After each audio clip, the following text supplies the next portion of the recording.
including India. And I think we will then come at that stage to be looking alongside America. And do not play down Europe. Europe just becomes less important, but is still, I think, fundamentally a force for good in the world.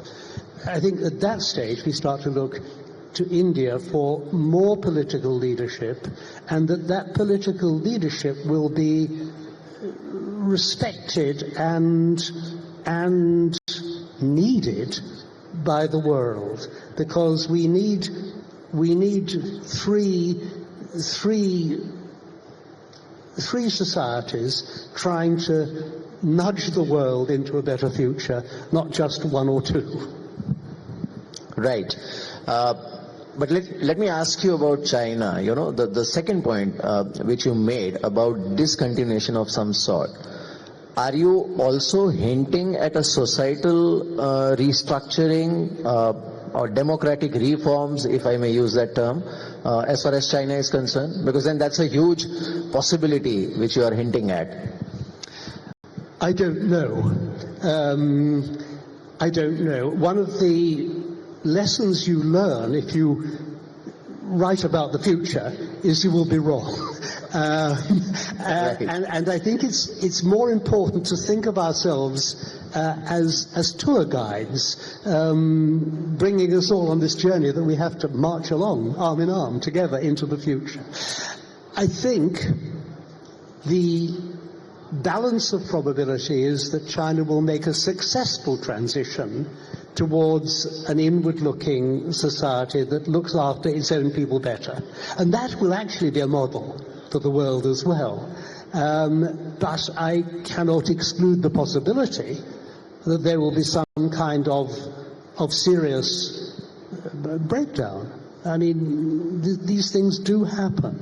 And I hope that whatever this change is, it'll be conducted in a way which is calm and right for the Chinese people. Right. Mr. Subramaniam, do you feel concerned about, a couple of things I want to put on the table, because without that, in an ideal scenario, then there is no risk. But if we look at global scenario right now, and yesterday also we had a very interesting conversation on this, geopolitical situation, Trump 2.0, what is happening to globalization, China plus one theory, and Europe sort of stagnant, struggling to even revive growth. And within Europe also, if you look at the components, each country has a unique problem. So, so Germany has a different issue, France has a different problem, including demographics. Do you feel concerned that with so many moving parts, it may actually end up affecting India's growth trajectory? Good question, Mihir, but let me just quickly compliment what Hamish mentioned about, those who predict the future being wrong, more often than not. I'm reminded of, this example from cricket. I think everybody here would understand. In 1993, when Sachin had just come onto the scene, Sunil Gavaskar had predicted that by the time Sachin hangs up his boots, if he doesn't score at, 40 international hundreds, I'd personally go and strangle him, right? Now, he was wrong, but he was wrong. Actually, Sachin scored 100 international hundreds. We would love to be proved wrong in that manner as well. I think when you talk about risks, right? Look, every country's growth, I think, always has opportunities and challenges. I gave the example of Japan, and I want to remind our viewers. If you take Japan from 1970 to 1995, looking back today, people will think that, that was something that was like a honeymoon affair. No, it was not. That was a period when the oil shock happened.